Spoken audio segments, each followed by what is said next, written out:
జై శ్రీమన్నారాయణ అండి అందరికీ. ధనుర్మాసంలోని తిరుప్పావైలో 7వ పాసురానికి సంబంధించిన వివరణ. మరి 7వ పాసురంలో ఏమంటున్నారంటే, కీచు కీచు అంటూ భరద్వాజ పక్షులు అరుస్తున్నాయట, ఆ శబ్దం వినపడలేదా?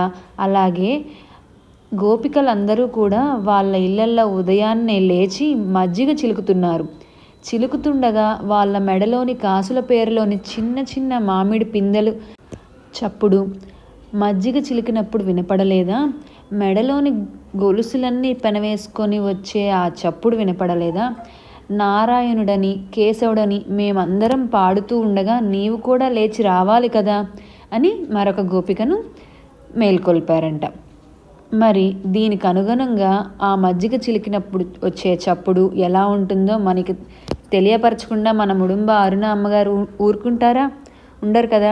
అందుకని మనమందరం కూడా గోపికల్లాగా మజ్జిగ చిలుకుతూ ఈరోజు పాసురానికి అనుగుణంగా మరి ఆ మజ్జిగని చిలికారు.